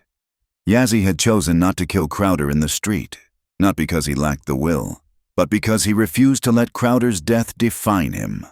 To kill him would have been revenge. To jail him was justice. Yazzie had grown beyond the cycle of blood that Crowder wanted to trap him in. The wagon rolled out, the wheels churning up the dust.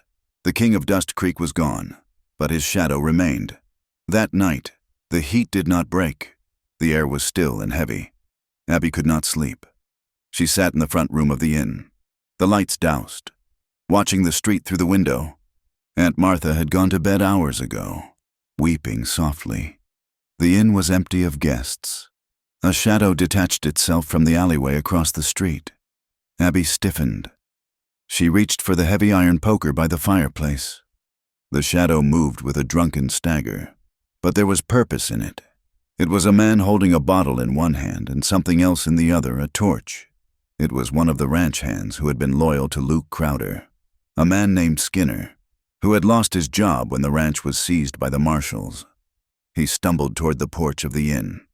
"Burn it out," Skinner muttered, loud enough for Abby to hear. "Burn the witch out!" He fumbled with a match, trying to strike it against the sole of his boot to light the kerosene-soaked rag wrapped around a stick. Abby moved to the door, her heart hammering. But before she could turn the latch, a figure dropped from the roof of the porch. It was silent as a cat. Yazzie landed behind Skinner. He did not draw a knife. He did not fire a gun. He simply reached out and grabbed Skinner's wrist, twisting it sharply. Skinner yelped, dropping the unlit torch and the bottle. The glass shattered on the wooden planks. The smell of whiskey rose up, sharp and pungent. Yazzie spun the man around and slammed him against the wall of the inn. He held him there, his forearm pressing against Skinner's throat. "Go home," Yazzie said. His voice was a low growl. She ruined us." Skinner gasped, his face purple. "We have no work, no money." "Your boss stole the money," Yazzie said. "And he stole the water. If you want to be angry, go to Yuma and yell at the bars of his cell, but if you come here again with fire, you will not leave." He released the man. Skinner slumped, coughing. He looked at Yazzie, then at the dark window where Abby stood. He saw the outline of the woman holding the iron poker. The fight went out of him. He was not a villain. He was just a broken man looking for someone to blame.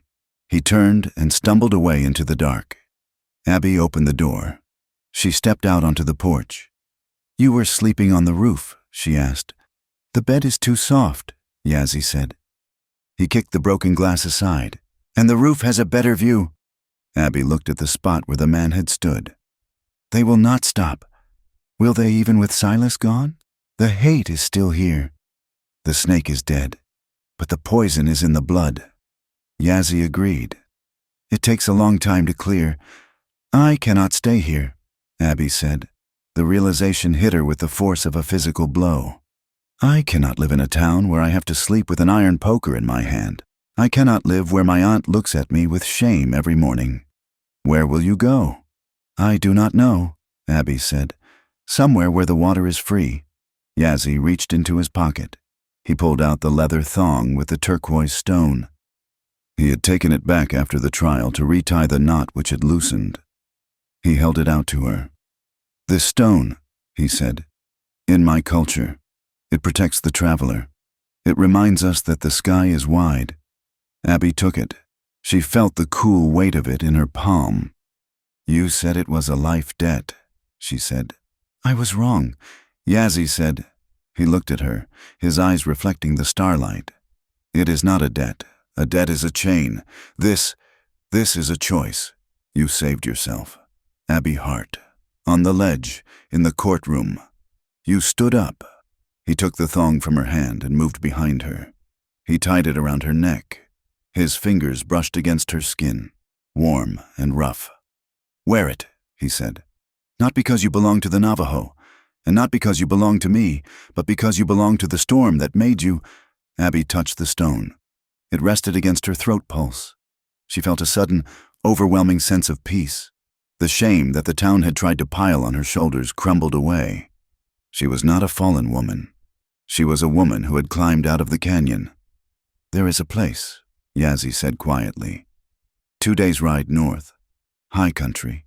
There is a spring there that never runs dry. The grass is good for horses. Is it Navajo land? It is free land, Yazzie said. Between the borders, no one claims it. The wind blows hard there. I like the wind, Abby said. The next morning, Abby packed her bag. She took only what she could carry: her practical clothes, her mother's Bible, and the storm lantern. She went to Aunt Martha in the kitchen. I am leaving, Abby said. Martha froze, her hands covered in flour. She looked at Abby, and for a moment, the anger was gone, replaced by a terrible sadness. You are going with him, Martha said. I'm going, Abby corrected. He is going the same way. Martha wiped her hands on her apron.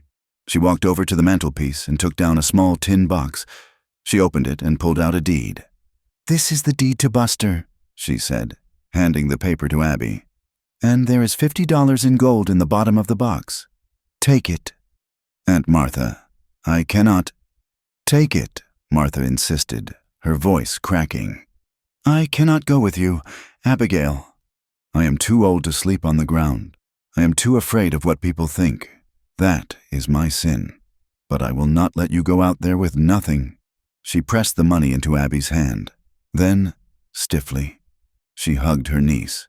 It was a quick, fierce embrace. You are just like your father, Martha whispered. Too wild for fences. Go, before I change my mind. Abby walked out of the inn. Yazzie was waiting with the horses. He had packed his own bedroll and a sack of supplies. He had traded his war horse for 2 sturdy mules to carry the gear. They rode out of Dust Creek at noon. They did not look back. The town shrank behind them, becoming nothing more than a smudge of brown against the vast, indifferent desert. The journey took 3 days. They rode through the scrubland, up into the pine forests of the plateau, and finally into a high valley nestled between 2 granite peaks. It was beautiful. A creek wound through the center of the meadow, the water clear and cold. Aspens quaked in the breeze, their leaves turning gold with the approaching autumn. They set up camp near the tree line. Yazzie built a fire while Abby watered the horses. It was a domestic rhythm, simple and necessary. That evening, they sat by the fire. The silence here was different. It was not the hostile silence of the town. It was a living silence, full of crickets and the rustle of wind in the pines. Abby looked at the cabin site Yazzie had marked out with stones.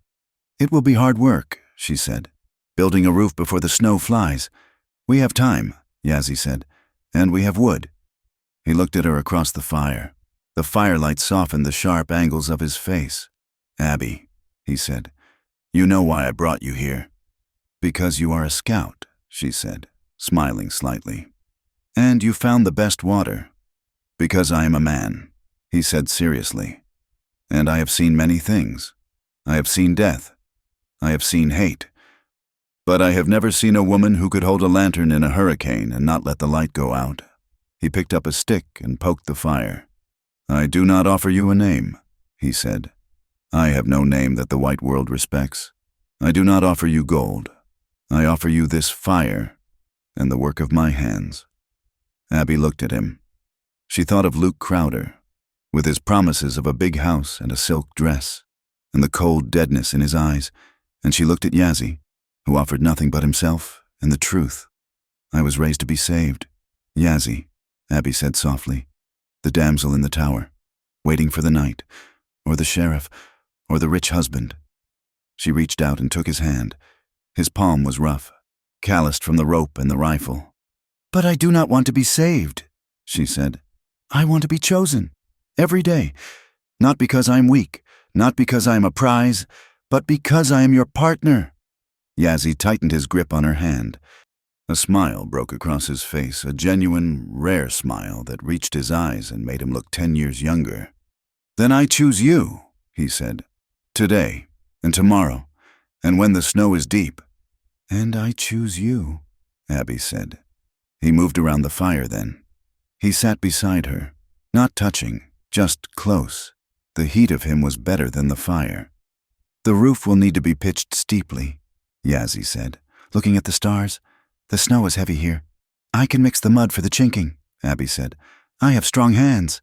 Yes, Yazzie said, looking at her hands. You do. They sat there as the embers died down, planning a house, planning a garden, planning a life. There were no vows spoken, no priest to bless them. But the wind through the pines whispered a benediction, and the vast, open sky bore witness to a covenant made not of law, but of free will. They were outcasts. They were fugitives from the small-minded world below. But up here, under the canopy of the Milky Way, they were kings and queens of their own dominion. Abby touched the turquoise at her throat. It was warm. She closed her eyes and listened to the heartbeat of the land. For the first time in her life, it beat in time with her own. The first snow of the season fell in late November. It did not come with the violence of the summer storms, but with a quiet, persistent grace, blanketing the high valley in silence. Abigail Hart stood on the porch of the cabin they had built with their own hands. The structure was rough-hewn pine, chinked with river mud and moss, but it was solid. It smelled of sap and wood smoke, the scent of safety. She reached up to touch her hair. It had grown long over the last few months, falling past her shoulders in waves that she no longer tried to tame into a severe bun. When she looked in the polished metal mirror hanging by the wash basin, she saw a face that was browner, with fine lines at the corners of her eyes from squinting at the sun. But it was a face she finally recognized. Yazzie was down by the creek, breaking the thin layer of ice that had formed overnight so the horses could drink. He moved with the economy of motion that defined him, never wasting energy, never fighting the land, but moving with it. He looked up and saw her watching him. He did not wave, he simply nodded. It was a language they had developed over the season, a language of glances and small gestures that spoke louder than the flowery poetry in the books she used to read. He walked up the slope, his breath clouding in the crisp air. The wind has turned, he said, stomping the snow from his boots. It is coming from the north now. A heavy storm is 3 days out. We have enough wood, Abby said, and the root cellar is full. We should check the trap line one last time, Yazzie suggested. Then he paused. He looked at her, waiting. What do you think? It was this constant, quiet repayment that had healed her. Yazzie never commanded. He never assumed that because he was the warrior and she was the town girl. He held the authority. He laid the facts of the world out before her, the wind, the tracks, the sky, and asked for her mind. He was teaching her to see the world not as a backdrop, but as a conversation. "We go," Abby decided. "If we get a hare, we can make a stew. If not, we enjoy the walk." Yazzie smiled. "Get your coat."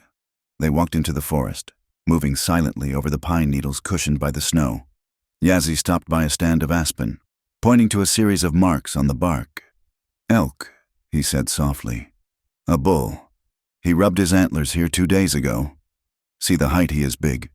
Abby touched the scarred bark. 6 months ago, she would have seen only a damaged tree. Now, she saw a neighbor. "He is moving to the lower valley for the winter," Abby deduced. "Yes," Yazzie agreed, pride evident in his voice. "You are learning to listen." "I have a good teacher." "The land is the teacher," Yazzie corrected gently. "I am just the translator." They did not find a hare, but they found something else. As they crested the ridge that overlooked the trail leading up from the south, they saw a solitary rider picking his way through the drifts. Abby stiffened. Old habits died hard. The sight of a stranger still brought a flicker of fear. The memory of Rusk and Crowder. Yazzie sensed her tension. He stepped closer, his shoulder brushing hers, a solid presence that grounded her. "It is not a marshal," Yazzie said, his eyes narrowing as he scanned the figure. "He rides like a man whose back hurts, and he carries no rifle." As the rider drew closer, Abby recognized the black frock coat and the broad-brimmed hat. "It is Reverend Blackwell," she said, surprised. They met him at the edge of the clearing. The Reverend looked older, his face lined with the dust of the journey. He reined in his horse and looked at the cabin, then at the two of them standing side by side. "Miss Hart," Blackwell said, touching the brim of his hat. "Mr. Be gay." "Reverend," Abby said, "you are a long way from the pulpit." "The pulpit is wherever the truth needs to be spoken," Blackwell said. He reached into his saddlebag and pulled out a folded newspaper from Tucson. "I thought you should know. The trial ended last week." He handed the paper to Abby. The headline was bold and Black Cattle Baron convicted. Crowder sentenced to 20 years. The judge was not lenient, Blackwell said. The ledger was persuasive, and once Silas fell, the others started talking. Luke was found in Mexico. He is being extradited. They will not trouble you again. Abby looked at the paper. She traced the name Crowder.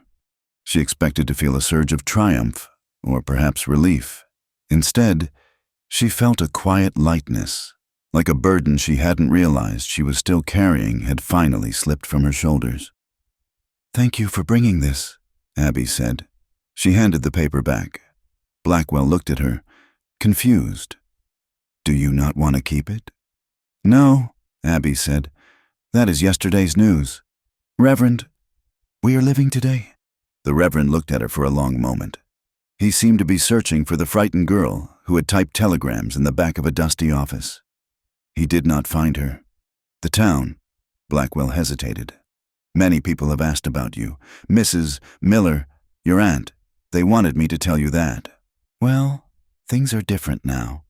If you ever wanted to visit." Abby looked at Yazzie. He was watching a hawk circle overhead, his expression serene. He left the answer entirely to her. "Tell them I am well," Abby said kindly.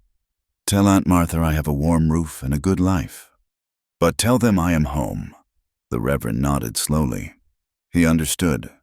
He looked at the cabin, the smoke curling from the chimney, and the vast, open sky above them. "God be with you, Abigail," he said. "And with you, Yazzie." "Go in peace, Reverend," Yazzie said. They watched him ride away until he was just a speck against the white snow. Abby took a deep breath of the cold air. It tasted clean. "Do you miss it?" Yazzie asked quietly. "The soft beds, the voices." "I miss the cinnamon rolls at the bakery," Abby admitted with a smile. "But I do not miss the cage. Freedom is better than sugar." Night fell early in the canyon. The wind picked up, howling around the eaves of the cabin, but inside, the fire roared in the stone hearth, casting a golden glow over the room. The cabin was simple but comfortable. A rug woven by Yazzy's mother, a gift brought by a cousin weeks ago, covered the floor. Dried herbs hung from the rafters, scenting the air with sage and mint. Abby sat on a stool before the fire, brushing her hair. The rhythmic sound of the bristles was the only noise in the room aside from the crackling logs. Yazzie stood by the window, checking the shutter latch. He turned and watched her. The firelight caught the silver of the brush and the deep brown of her hair. He walked over and stood behind her. He did not touch her immediately. He waited until she looked up at his reflection in the small mirror on the wall. "May I?" he asked. Abby handed him the brush. He took it and began to pull it through her hair. His strokes were long and slow, infinitely gentle. This was the hands that could break a horse or shoot a coin from the air, now tending to her with a reverence that made her throat tight. He set the brush down and gathered her hair in his hands, letting it fall like heavy silk. His fingers grazed the nape of her neck, sending a shiver down her spine that had nothing to do with the cold. "You are beautiful," he said. It was not a compliment paid to flatter. It was a simple observation of fact, like saying the fire was hot or the water was wet. Abby turned on the stool to face him. The firelight danced in her eyes, at her throat. The turquoise stone on its leather thong caught the light, glowing with an inner blue fire. "It is the light," she whispered. "No," Yazzie said. He knelt before her, bringing his face level with hers. "It is the woman." He reached out and traced the line of the necklace. "This stone remembers the storm," he said softly. "But we are not in the storm anymore." "No," Abby agreed. She reached out and touched his face, her thumb tracing the high cheekbone. "We are in the shelter." He leaned in, but he stopped an inch from her lips. Even now, in the intimacy of their home, he gave her the space to close the distance. He gave her the power. Abby closed it. She kissed him, slow and deep. It was a kiss of gratitude, of passion, and of profound peace. His arms went around her, lifting her from the stool. He held her as if she were made of something precious and rare, yet strong enough to endure. "Yazzie," she breathed against his neck. "I am here," he murmured. "I am always here." He carried her toward the bed in the corner of the room, where the quilts were piled high. The wind outside battered the walls, trying to find a way in. But it failed. Inside, there was only warmth, and the soft murmur of two people who had found their way through the darkness to find each other. The fire burned down to embers, casting a soft, red glow over the room, watching over them like a benevolent eye. Morning brought a brilliant, blinding sun. The fresh snow glittered like a field of diamonds. Abby stepped out onto the porch, wrapping a heavy wool blanket around her shoulders. The air was sharp and cold, waking her up instantly. She looked at the lantern hanging by the door. She had cleaned the glass the night before. It was unlit now, but it was ready. It hung there not just as a tool, but as a promise: here is light. Below the cabin, the spring steamed in the cold air. Yazzie had built a stone trough to protect the source, ensuring the water would always run clean and free. It bubbled up from the earth, defiant and endless. Yazzie came up from the barn, leading the mules. He stopped when he saw her. He did not speak, but the look on his face was one of profound contentment. He was no longer the hunted warrior, looking over his shoulder for a bullet. He was a man with a home, and she was no longer the girl waiting to be sold to the highest bidder. She was the woman who owned the land under her feet because she had earned it. Abby touched the turquoise at her throat. It was no longer a talisman against fear. It was a memory. It was a piece of the sky that had fallen to earth to remind her that even the fiercest storm eventually runs out of rain. "Readies," Yazzie called up to her. "The horses want to run in the snow." Abby smiled. She looked at the horizon, wide and limitless. "I am ready," she said. She walked down the steps to join him. They did not know what the winter would bring, how deep the snow would get, or what challenges the spring would reveal. But as Yazzie took her hand and helped her onto the horse, Abby knew one thing for certain. She had not just been saved, She had chosen, and in that choice, she had found a love that was as wild, as honest, and as enduring as the land itself. The wind swept down from the peaks, swirling the snow around them, but they did not turn away. They turned their faces into it and rode forward together. Thank you so much for listening to this story of Abigail and Yazzie. I hope their journey touched your heart as much as it did mine. Please leave a comment below and tell me where you are listening from. I would love to know how far these tales travel. And if you enjoyed this story, please subscribe to my channel, Wild West Tales, like this video, and hit the hype button to help this story be heard by more people. Your support means the world to me. Thank you.